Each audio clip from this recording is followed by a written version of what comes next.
Special programme यहाँ 18 स्वदेश पे देख रहे हैं। बाजार के ऊपर मिड कैप्स पे क्या स्ट्रैटेजी होनी चाहिए, हमने आपको ठीक 1.5-2 महीने पहले अमन चौहान हमारे साथ आज शो में जुड़ रहे हैं। अमन हमारे शो पे आए थे कि बुल रन की तैयारी कर लीजिए। अब देखिए वहाँ से बाजार 1200-1300 पॉइंट निफ्टी रैली कर चुका है। तो आज अमन हमारे साथ शो पे वापस आए हैं ये बताने के लिए कि इस समय क्या डेटा रीड कर रहे हैं, वो अपने पोर्टफोलियो में किस तरह के चेंजेस कर रहे हैं और नेक्स्ट 6 से 8 महीने 12 महीने के लिए किस तरह की स्ट्रैटेजी अपने पोर्टफोलियो में बना रहे हैं। अमन बहुत शुक्रिया 18 स्वदेश पे आने के लिए। तो एक अच्छी खासी रैली तो हो गई है बाजार में 1200-1300 पॉइंट की। इनफैक्ट बैंक निफ्टी तो 200 डे मूविंग एवरेज के ऊपर आ गया। बाजार में एक लोगों के मन में संशय है कि क्या इस समय ये pull back rally play out हो गई है या वाकई जिस फैक्टर्स ने इंडियन मार्केट्स को और ग्लोबल मार्केट्स को एक बड़े 10-11 महीने के करेक्शन में डाला था, वो फैक्टर्स भी रिवर्स होना शुरू हो गए परमानेंटली। तो आप क्या डेटा पॉइंट्स रीड कर रहे हैं इस समय? मेरे हिसाब से 2 रीजंस हैं जिसके कारण ये रैली आई है। एक तो रिलीफ रैली है, मार्केट्स काफ़ी शार्पली गिर गए थे, रेट हाइक्स का जो टेंशन था उसके पीछे काफ़ी सेलिंग हुई थी। वो डेटा पॉइंट अब मार्केट ने डाइजेस्ट कर लिया है। अब मार्केट्स को पता है कि इन्फ्लेशन ज़्यादा है, मार्केट्स को पता है कि रेट हाइक बढ़ने वाले हैं। बॉन्ड यील्ड से आप देखेंगे तो बॉन्ड यील्ड ऑलरेडी फैक्टर कर रहे हैं कि रेट हाइक और होने वाले हैं। तो कोई भी इंतजार ये नहीं कर रहा है कि फेड और रेट हाइक करेगा कि आरबीआई करेगा। उनको जो लग रहा है कि जिन लोग करने वाले हैं वो बॉन्ड यील्ड में ऑलरेडी फैक्टर हो गए हैं। दूसरा, कमोडिटीज़ के प्राइजेस करेक्ट हो गए। तो मुझे लग रहा है ये जो रिलीफ रैली है ये प्रिडोमिनेंटली कमोडिटीज़ के पीछे हुई है। कमोडिटीज़ पीक आउट हो गए, अपने हाई से सब 10, 15, 20, 25% डाउन है। इनका इम्पैक्ट आपको इन्फ्लेशन में 2-3 महीने में दिखना चालू हो जाएगा। तो मार्केट एडवांस में चलती है, तो मार्केट को ये क्लियर हो गया है कि भाई इन्फ्लेशन जो है वो पीक आउट हो गया है। नंबर्स में 1-2 महीने में दिखेगा, उसके बाद से इम्प्रूवमेंट होगा और उसके पीछे ये एक रिलीफ रैली जो है वो आई है। प्लस एफआई सेलिंग भी थोड़ी कम हुई है। पिछले 2-3 दिन से आप देख रहे हैं कि एफआई की थोड़ी छोटी मोटी अमाउंट है लेकिन बाइंग हुई है। बट वो एक आप बोलते हैं टर्न अराउंड हो रहा है। नेगेटिव नंबर्स थे वो फ्लैट टू पॉजिटिव हुए हैं। बड़े बाइंग में भी 1-2 महीने में आए, 2-3 महीने में अपने को पता नहीं है, लेकिन एटलीस्ट जो सेलिंग है वो एक बार के लिए बंद हो गया ऐसा लग रहा है। तो ये कॉम्बिनेशन है फैक्टर्स के जिसके पीछे ये रिलीफ आएगी ऐसा लग रहा है। मिड कैप के की बात करें, हालांकि आपके पास तो ऑल कैप और मिड कैप 2 स्ट्रैटेजीज हैं, लेकिन पर्टिकुलरली अगर मिड कैप की बात करें तो आपको वहां पे एक करेक्शन होता हुआ नजर आ रहा है कि खत्म हो गया, 40-50% भाव नीचे आ गए, ओनरशिप बहुत एचएनआई और पीएमएसएस ने कम की। क्या वहां पे एक वर्स्ट हो गया और वैल्यू अट्रैक्टिव लगने लगी है आपको मिड कैप यूनिवर्स में? वैल्यूएशन डेफिनेटली अट्रैक्टिव है। मैं ये नहीं कहता तो सब मिड कैप अट्रैक्टिव है, क्योंकि कई सारी सेक्टर्स और कंपनीज में मार्जिन प्रेशर है। आपके जो इनपुट प्राइसेस जो थे, जो बढ़ गए थे, उसका इम्पैक्ट अभी भी दिख रहा है। लेकिन जो सेलिंग थी एक बार के लिए, वो लग रहा है कि मिड कैप्स में जो पैनिक सेलिंग जो थी वो एक बार के लिए खत्म हो गई है। अगर ये डोमेस्टिक बाइंग जो है, जो मंथली एसआईपी और जो मंथली म्यूचुअल फंड इन्फ्लोज आ रहा है, अगर ये जारी रहता है तो मिड कैप यहाँ से अच्छा रिटर्न देंगे ऐसा लग रहा है मुझे। आपने हाल ही में कुछ 1500 या 2000 करोड़ 3-4 महीने में रेज किए हैं अपने बड़े इन्वेस्टर्स से एक नए एआईएफ के लिए। किस तरह कॉन्वर्सेशंस हो रहे हैं आपके एचएनआई इन्वेस्टर्स देश भर में आपके क्लाइंट्स हैं, वो गिरे हुए बाजार में एडिशनल पैसा एलोकेट करने के लिए इच्छुक हैं? कैसी बातचीत हुई आपकी? एक बहुत मार्केट में हमें 20 साल से ज़्यादा हो गए हैं, पहली बार ऐसा हुआ जब मार्केट गिरा है तो हमारे क्लाइंट्स ने यह पूछा कि हम और पैसा कब डालें। यहाँ से मार्केट और डाउन लग रहा है तो रुक के डालें कि अभी डाल दें। किसी ने ये नहीं पूछा कि मार्केट में पैसा डालना चाहिए कि नहीं, इक्विटीज की तरफ देखना चाहिए कि नहीं ये इक्विटीज मेरे लिए नहीं है, मैं तो अपने बिजनेस में बेटर हूँ, यहाँ से पैसा निकल के वहाँ शिफ्ट कर लूँ। ये पहली बार ऐसा हुआ है कि जब बहुत व्यू क्लियर है कि हमें पैसा डालना है, कब डालना है ये आप हमें बताइए। क्या बात है, तो ये मेरे हिसाब से म्यूचुअल फंड इंडस्ट्री और एमफी बोलिए या पूरी जो इंडस्ट्री बोलिए, जिन्होंने एसआईपीज जो उन्होंने जो प्रोग्राम्स किए हैं, मीडिया हाउसेज आपके जैसा जिन्होंने ये सब पब्लिक को जाहिर किया है कि भाई आपको रेगुलरली इक्विटी में इन्वेस्ट करना चाहिए और इक्विटीज़ को 4-5 साल के व्यू से देखना चाहिए, ना कि 3-4 महीने के व्यू से। वो मुझे लग रहा है कि अब दिख रहा है। और एक पॉपुलेशन में भी चेंज आया है। आप जो देख रहे हैं, ये जो पैसा आ रहा है, बेंगलोर से ज़्यादा पैसा आता है, चेन्नई से पैसा आता है, जो आईटी के पैसे हैं, ईसॉप से, स्टार्टअप से, ये जो पैसे आए हैं, ये सब जो नई जनरेशन है उनके लिए इक्विटी मार्केट वो टैबू नहीं है जो एक पुराने 10-15 साल पहले कहते थे भाई यहाँ पे तो बाजार मेरे लिए नहीं है। तो वो एक बहुत सी चेंज आया है भारत देश में, और ये हम शुरू से कहते आ रहे हैं कि इनफॉर्मल टू फॉर्मल इकोनॉमी अपनी चेंज होगी, फाइनेंशियल मार्केट जो इन्वेस्टमेंट्स है वो भी फिजिकल इन्वेस्टमेंट के आप फाइनेंशियल इन्वेस्टमेंट ज़्यादा करेंगे, जो कि अब दिख रहा है। कल्चर चेंज है और ये एक ओपन माइंड से निवेशक अब बाजार में आ रहे हैं और वो समझते हैं कि equity as an asset class को जिसकी समझ आ रही है। बहुत बहुत बढ़िया बढ़िया बात बोली आपने ये। आइए बात करते हैं आपके जो दो स्ट्रैटेजीज हैं, मिड ऑल कैप और मिड कैप। इससे पहले कि हम बात करें आपके डिटेल्स में, अर्निंग्स क्वालिटी कैसी लग रही है? क्योंकि एक तरफ मार्जिन का प्रेशर आया, दूसरी तरफ स्लो डाउन भी आया, कुछ उनके ग्रोथ प्लान्स भी स्केल हुए होंगे, स्केल डाउन। अगर हम 12-14 महीने की अर्निंग विजिबिलिटी दोनों स्ट्रैटेजीज की आपके देखें तो किस रेंज में नजर आ रही है? हमारा हमेशा से इन्वेस्टमेंट फोकस ये रहा है कि हम वही कंपनीज खरीद लेंगे जहाँ पे अर्निंग्स ग्रोथ हो। हम वैल्यू इन्वेस्टर्स नहीं है कि कुछ बहुत सस्ता है तो खाली सस्ता इसलिए ले लिया। हमारा ये मानना है कि अगर सस्ता के साथ अर्निंग्स ग्रोथ या कोई ट्रिगर होना चाहिए, नहीं तो जो सस्ता है वो बहुत सस्ता हो जाएगा। तो ये हमारे फोकस रहा है। तो इसलिए हमारे दोनों पोर्टफोलियोज में हम 15 से 20% का अर्निंग्स ग्रोथ दिख रहा है इस साल। आने वाले साल में भी हमको सिमिलर नंबर्स दिख रहा है। और पूरे पोर्टफोलियो में समझो हमारे 30 कंपनीज के पोर्टफोलियो हम बनाते हैं। दोनों जो स्ट्रैटेजीज है तो ऑलमोस्ट 30 स्टॉक्स पोर्टफोलियोज हैं। उसमें से 4 या 5 कंपनीज ऐसी होंगी जहाँ पे नियर टर्म अर्निंग्स प्रेशर है, मार्जिन प्रेशर है। 7 से 8 कंपनीज ऐसी होंगी जहाँ पे मार्जिन फ्लैटिश है। बाकी सब कंपनीज में या तो मार्जिन इंप्रूव हो रहा है या तो टॉप लाइन इंप्रूव हो रही है, इसलिए प्रॉफिट ग्रोथ आ रहा है। तो ओवरऑल पोर्टफोलियो लेवल्स पे 15 से 20% का ग्रोथ हमको दिख रहा है, जिसमें बैंकिंग्स में अच्छा खासा हमको ग्रोथ दिख रहा है। आईटी में भी ग्रोथ है। पहले 20-25% का जो ग्रोथ दिख रहा था वो नहीं है, 15 से 20% आएगा या कोई कंपनीज में 10 से 15% आएगा। लेकिन 2-3 क्वार्टर में वो भी हमको दिख रहा है कि एक बार नॉर्मलाइज हो जाएगा। आज आईटी में क्या प्रेशर है कि स्टाफ आपका जो घर से काम कर रहा था वो ऑफिस आने लगा है। ऑफिस आने लगा तो आपको रेंट, इलेक्ट्रिसिटी, चाय, कॉफी, ट्रैवल, फ्लाइट सब बिल आएंगे। सब खर्चे जो आप बचा रखे थे वो सब वापस आ जाएंगे। तो वो 1-2 क्वार्टर का फिनोमिनन है। उसके बाद business is back to normal, क्योंकि ये तो आप कर ही रहे थे कोविड के पहले। बिल्कुल। और डिमांड बहुत स्ट्रांग है। तो आईटी भी हमको अच्छा लग रहा है। मिड कैप आईटी, अगर मैं पूछूं एक फॉलोअप क्वेश्चन, मैंने काफी नाम देखे आपके पोर्टफोलियोज में। Mid cap IT in particular पे अगर आप नाम ना लेना चाहें तो कंपनीज जिनके बिजनेस मॉडल आपको इतने रोबस्ट नजर आ रहे हैं और शायद इसलिए आपने अपने पोर्टफोलियोज में उनका शामिल किया, जहां ग्रोथ की ट्रैजेक्टरी विजिबिलिटी में कोई इशू नहीं है और उनके पास मार्जिन प्रेशर उतना नहीं है जितना शायद लार्ज कंपनी को फेस करना पड़ा। ऐसा कुछ बताएंगे आप, कुछ थीम्स? मिड कैप आईटी से पहले ओवरऑल आईटी में हमारा ये व्यू है कि 1-2 क्वार्टर्स का पेन है। उसके बाद IT should do well. Market में पब्लिक को ये वरी है कि यूएस में रिसेशन हो जाएगा और वहाँ पे डिमांड कम हो जाएगी, तो इन सब कंपनीज जो 90% एक्सपोजर यूएस से है, इन सब कंपनीज का क्या होगा? बिल्कुल। हमारा ये मानना है कि यूएस एज ए देश बंद नहीं होने वाला है, वहाँ की कंपनीज बंद नहीं होने वाली, वहाँ पे स्लो डाउन होगा। अगर स्लो डाउन होता तो आप क्या करते हो? आप कॉस्ट कम करते हो, आप खर्चे कम करते हो ताकि आपका प्रॉफिट मार्जिन स्टेबल रहे। इससे बेहतर कोई तरीका नहीं है खर्चा कम करने का, क्योंकि आप जो आईटी का काम यूएस में एक्सटेंचर को $100 पे दे रहे हो, वही काम अब इन्फियो टीसीएस को $25 में दे दो। इससे बढ़िया सेम क्वालिटी, इससे बढ़िया कॉस्ट कटिंग नहीं हो सकती है। तो हमें लगता है कि 1-2 क्वार्टर हो सकता है कि थोड़ा 1-2% मार्जिन ऊपर नीचे हो जाए, 1-2% ग्रोथ रेट ऊपर नीचे हो जाए। लेकिन अगर रिसेशन आ भी गया यूएस में तो Indian IT companies market share gain करेगी, इनके ग्रोथ और प्रॉफिट में इंपैक्ट नहीं आएगा। और जो मैक्रो थीम है कोविड के बाद, हर एक कंपनी को आज क्लाउड पे जाना है, हर एक कंपनी को डिजिटल होना है, हर एक कंपनी को अपनी ग्लोबल ऑफिसेज, ब्रांचेस, नेटवर्क करनी है, हर एक को एम्प्लॉय घर से काम कर सके ये एनेबल करना है। तो ये जो बड़ा ट्रेंड है आईटी स्पेंडिंग का, जिसका बेनिफिट हर एक आईटी कंपनी को मिलेगा, वो एक बड़ा ट्रेंड है। इसमें अभी जो मिड कैप आईटी कंपनीज है, ऑब्वियसली छोटी कंपनीज हैं, तो इनमें ग्रोथ पोटेंशियल ज़्यादा है। आज आप $1 बिलियन एंटिटीज टीसीएस इन्फी लेंगे, उनमें उस बड़े साइज में ग्रोथ करने के लिए 10 से 12% ग्रोथ आएगा, 15% ग्रोथ आएगा। छोटी कंपनीज 20-25% भी ग्रो कर सकती है, क्योंकि इनका साइज छोटा है और डिमांड है। आज की तारीख में आप कोई भी आईटी कंपनी से मिलिए, उनका सबसे बड़ा इशू है पीपल, एम्प्लॉय नहीं मिल रहे। बोले डिमांड तो है, क्लाइंट है, क्लाइंट को सर्विस करने के लिए आदमी चाहिए। अगर आदमी मिलते हैं तो हम कल उनको डिप्लॉय कर देंगे। तो ये व्यू से हमने आईटी मिड कैप्स में एक्सपोजर रखा है। हो सकता है 1-2 क्वार्टर्स थोड़ा इंपैक्ट रहे, बट इवेंचुअली हमें लगता है कि ये सेक्टर में बहुत पैसा रिटर्न आएगा। आपने शुरू में बताया था कि कमोडिटी साइकिल पीक होता हुआ नजर आ रहा है और इसके साइंस बहुत क्लियर हैं। कमोडिटी प्राइसेस नीचे आ गए अच्छे खासे और कोई रिबाउंड्स नहीं आ रहे।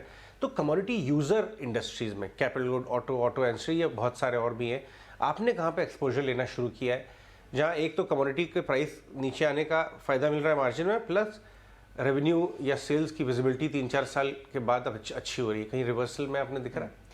तो हमने ऑटो में एक्सपोजर लिया पिछले 3 महीनों में, थोड़े ऑटो एंसिलरीज दोनों लिए। मैं ये कहना चाहूँगा कि हमने ऑटो में पहली बार, पिछले 4 साल में हमारे पास कभी ऑटो नहीं था, तो हमने ऑटो में 2 व्हीलर कंपनी ली है अभी पिछले 3 महीने में। ऑटो एंसिलरीज भी देखे हैं और हमें लगता है कि हाँ, आने वाले 12-15 महीने में यहाँ पे अच्छा एक टर्न अराउंड आएगा, क्योंकि तेल के भाव भी हमें लगता है कि कम होंगे, तो वो जो डिमांड इम्पैक्ट हुई थी वो भी रिकवर हो जाएगी, जो मार्जिन प्रेशर है वो भी रिकवर हो जाएगा, और उस हिसाब से auto is looking good. Cap goods में हमने बहुत बड़ा एक्सपोजर नहीं लिया है, क्योंकि यहाँ पे काफ़ी सारी बड़ी कंपनीज जो हैं वो बहुत महंगे वैल्यूएशन पे ट्रेड करती है। एबीबी सीमेंट्स, ये बहुत बढ़िया कंपनीज है, ग्लोबल कंपनीज है, बढ़िया टेक्नोलॉजी है, लेकिन बहुत महंगे हैं। तो हमारे जो पोर्टफोलियो का स्टाइल है उस स्टाइल में ये फिट नहीं बैठते हैं, उस हिसाब से कैप गुड्स का एक्सपोजर कम है, लेकिन ये सेक्टर भी हमको बहुत अच्छा लग रहा है। अच्छा, इसमें mid tier capital goods company है बहुत सारी, जो बड़ी कैपिटल गुड या बड़े कैपेक्स में इनपुट प्रोवाइडर्स हैं, वहाँ पे आप क्या काम कर रहे हैं अभी? वहाँ पे भी ग्राउंड लेवल पे आप किसी से भी बात करिए, काफ़ी अच्छा ट्रैक्शन है। हिस्टोरिकली अगर आप देखेंगे तो सबसे बड़ा कैपेक्स स्पेंड करते हैं ऑयल एंड गैस और मेटल कंपनीज। दोनों सेक्टर में पिछले 2 साल में बहुत डीलिवरेजिंग हुई है, क्योंकि काफ़ी सारा कैश जनरेट हुआ है, काफ़ी अच्छे प्रॉफिट्स हुए हैं, तो सबकी जो बैलेंस शीट में जो डेट था वो कम हो गया है। अब कंफर्टेबल डेट, या बहुत सारी कंपनीज इनमें डेट फ्री हो जाने वाली हैं, तो अब ये सब एक्सपेंशन प्लान अनाउंस कर रहे हैं, और उसके पीछे ये सब जो एंसिलरी कंपनीज है कैपिटल गुड्स की, उन सबको बेनिफिट हो रहा है। प्लस इंफ्रास्पेंड तो है ही, government as well as private, दोनों रोड, रेलवेज, आप कोई भी सेक्टर देखिए सब जगह पे स्पेंडिंग बढ़ रही है, तो उनका पॉजिटिव इम्पैक्ट भी आ रहा है। पीएसयू कैपेक्स के बेनिफिशियरीज में आप अपना काम कर रहे हैं थोड़ा ऑलरेडी। पीएसयू और प्राइवेट प्राइवेट दोनों जगह पे आप देखेंगे तो काफ़ी अच्छा कैपेक्स स्पेंड हो रहा है। राइट, आगे बढ़ते हैं। हमने ये भी देखा कि होम इम्प्रूवमेंट एक ऐसा थीम है जो लास्ट 4-5 साल में बहुत बड़ा होके इंडिया में आ गया, और आप कोई विदेशी कंपनी हेटिक ले लीजिए, कोई भी ले लीजिए, दुनिया भर की कंपनी जो हैं वो इंडिया में आके घरों में शान बढ़ा रही हैं, और हम सब देख रहे हैं किस हिसाब से लोग अपने घर को अपग्रेड कर रहे हैं। कोविड की वजह से भी शायद थोड़ा फर्क पड़ा। तो आप होम इम्प्रूवमेंट थीम को कैसे क्योंकि यहाँ पे बहुत सारी कंपनी मिड कैप हैं अभी, आप कैसे खेल रहे हैं इसको, अपने थीम को? हम तो पिछले 3 साल से इस सेगमेंट में इन्वेस्ट कर रहे हैं। हमारे पास तकरीबन 4 या 5 कंपनीज होंगी इस सेगमेंट में जो होम इम्प्रूवमेंट में है, और हम काफ़ी पॉजिटिव व्यू है। हमारा व्यू इसलिए भी पॉजिटिव है कि हमारे पास डायरेक्ट रियल एस्टेट नहीं है, हम डायरेक्ट रियल एस्टेट कंपनी में हमने अब तक इन्वेस्ट नहीं किया है। हम रियल एस्टेट सेक्टर पे व्यू बहुत पॉजिटिव है। 7-8 साल के साइकिल के बाद अब इम्प्रूवमेंट दिख रहा है। पिछले 12-15 महीने ऐसे हो गए कि आपकी इन्वेंट्री कम हुई है, सेल्स वेलोसिटी बढ़ी है, इंटरेस्ट रेट्स कम थे, इसलिए भी काफ़ी अच्छा डिमांड आया है। तो जो होम इम्प्रूवमेंट सेगमेंट है वो उसका रियल एस्टेट का भी बेनिफिशियरी है। तो आप कैसे खेल रहे हैं? प्लाईवुड से खेल रहे हैं आप, फर्निशिंग से खेल रहे हैं, टाइल्स से खेल रहे हैं, किस तरह से आप ये थोड़ा बहुत? तो हमारे पास एक लैमिनेट कंपनी है, हमारे पास एक एमडीएफ प्लाई की कंपनी है, हमारे पास एक सीमेंट रूफिंग कंपनी है, तो इनडायरेक्टली इनके थ्रू हम खेल रहे हैं। टाइल्स भी हमें पसंद है, लेकिन अब तक पोर्टफोलियो में इन्वेस्टमेंट नहीं किया है, waiting for the right price. बिल्कुल, और ऑफ कोर्स रॉ मटेरियल का इशू इन टाइल कंपनी में बहुत हुआ था, गैस के प्राइस बहुत बढ़ गए। हाँ। शायद अब वो रिवर्सल आएगा। मिड कैप एनबीएफसी लेंडर्स की बात करें, बैंक्स तो हमें सबको पता है कि एफआई ओन्ड थे, बहुत अंडर परफॉर्म किए अच्छे फंडामेंटल्स या इंप्रूविंग फंडामेंटल्स के बाद भी, क्योंकि एफआई सेल करते आए। लेकिन मिड कैप एनबीएफसीज जिन्हें एक तरफ राइजिंग रेट्स का फर्क पड़ता है कि उनका भाव बढ़ जाता है, कॉस्ट ऑफ कैपिटल, लेकिन अपॉर्चुनिटी साइज उनके पास बहुत ज़बरदस्त है। रिटेल ग्रोथ तो थम ही नहीं रही थी, इनफैक्ट उसको आप कैसे पार्टिसिपेट कर रहे हैं? हमें लग रहा है कि एनबीएफसी सेगमेंट में आपको लीडर्स के साथ रहना चाहिए, जो भी सेगमेंट का लीडर है, क्योंकि उसी लीडर के पास प्राइसिंग पावर है अगर इंटरेस्ट रेट बढ़ रहे हैं तो पास ऑन करने के लिए, और उसके पास रिटेल नेटवर्क है फंड्स रेज करने के लिए। क्योंकि अगर रेट्स बढ़ रहे हैं और आपके पास अगर रिटेल लेवल पे एफडी आप ले आ सकते हैं, तो आपका कॉस्ट ऑफ फंड्स जो है उतना नहीं बढ़ेगा, तो और आप बैंक के साथ कम्पीट कर पाएंगे। राइजिंग रेट में बैंक्स को बहुत फायदा होता है, एनबीएफसीज को उतना नहीं होता है।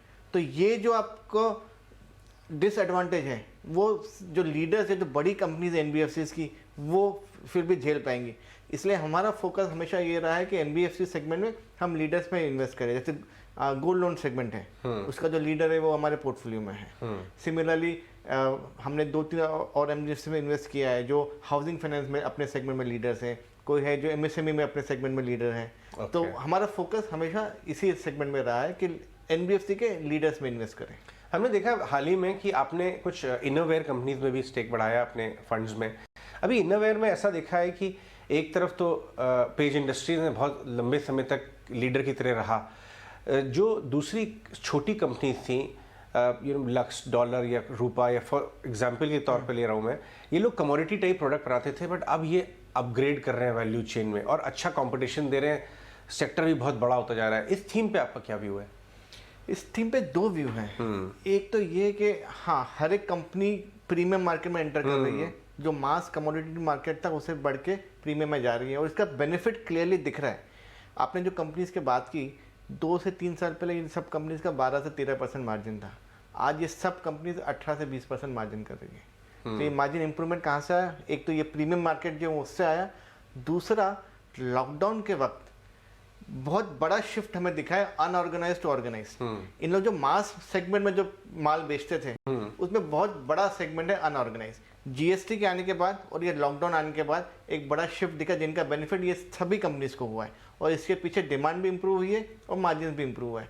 तो हम इसी थीम पे खेल रहे हैं। अभी भी 70 से 75% मार्केट जो अनऑर्गेनाइज्ड है। हमें लगा कि धीरे धीरे ये रेशियो चेंज होता रहेगा, ये सब फॉर्मल कंपनीज जो मार्केट शेयर गेन करती रहेंगी, प्लस इन लोग नए नए सेगमेंट भी ऐड कर रहे हैं। सब कंपनीज पहले प्रिडोमिनेटली मेंसवेयर में थी, अब धीरे धीरे लेडीज सेगमेंट में भी एंटर कर रहे हैं और किड्स में भी एंटर करेंगे। And ladies segment is 5 to 10x bigger than the main segment, क्योंकि वहाँ पे कैटेगरीज बहुत सारी हैं जी। तो वो एक बड़ा अपॉर्चुनिटी इन सब कंपनीज के लिए ग्रो करने का। जॉकी भी यही कर रहा है, बाकी सब पूरी इंडस्ट्री ये कर रहे हैं, बाकी सब कंपनीज भी ये कर रहे हैं और इसलिए लग रहा है कि आने वाले काफी साल होता है कि यहाँ पे ग्रोथ रेट अच्छी इनफैक्ट नायका जो एक बड़ी कंपनी है अभी, उसने भी अनाउंस किया कि वो इस कैटेगरी में घुसना चाहती है जी।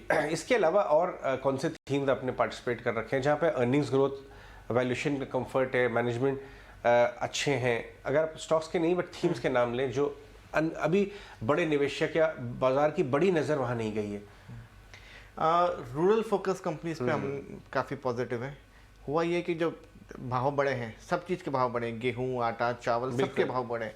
तो जो फार्मर्स के हाथ में जो इनकम है वो बढ़ी है, तो वो हायर इनकम स्पेंडिंग में आपको दिखेगी और हायर इनकम से जहाँ पे भी रूरल फोकस कंपनीज हैं वहाँ पे अच्छा रहेगा। तो एग्रोकेमिकल्स हैं, सीड्स हैं, ये सब तो डायरेक्ट बेनिफिशियरी हो गए।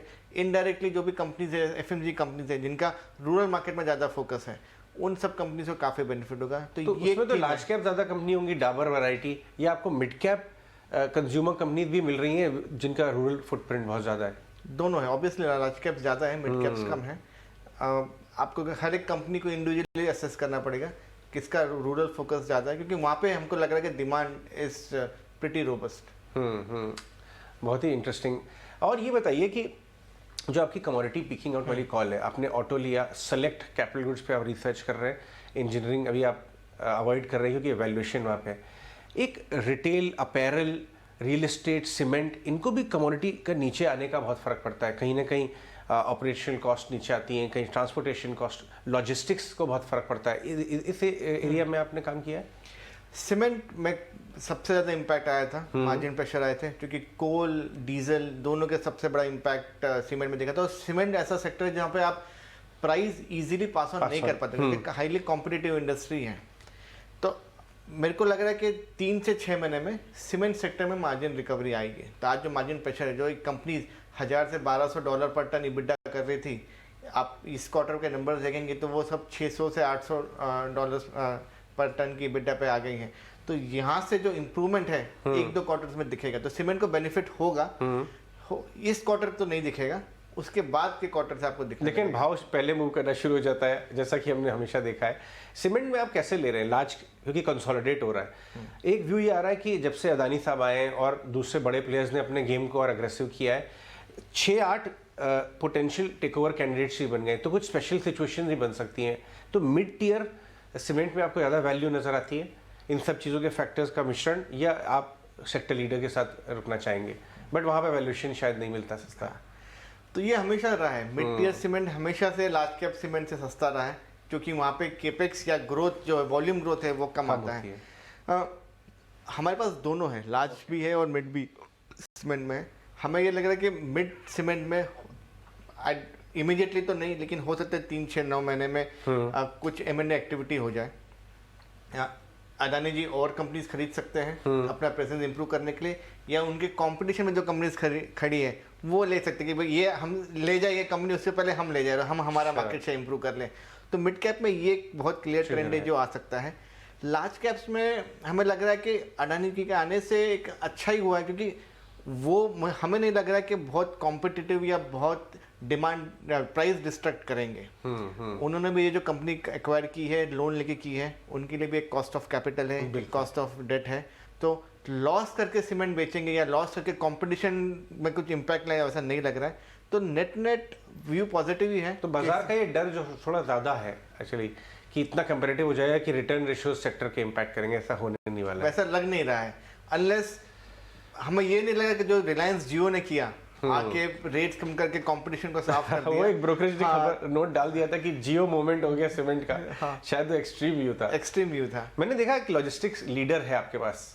लॉजिस्टिक्स में एक तो ओल्ड लेगेसी लॉजिस्टिक कंपनी है जो सिर्फ ट्रक ऑपरेटर्स हैं, दूसरा टेक्नोलॉजी बहुत आ रही है लॉजिस्टिक्स में। डिलीवरी ने एक एग्जाम्पल दिया कंपनी आईपीओ के बाद ही टेक्नोलॉजी इंप्लीमेंटेशन लॉजिस्टिक्स में कैसे हो सकता है।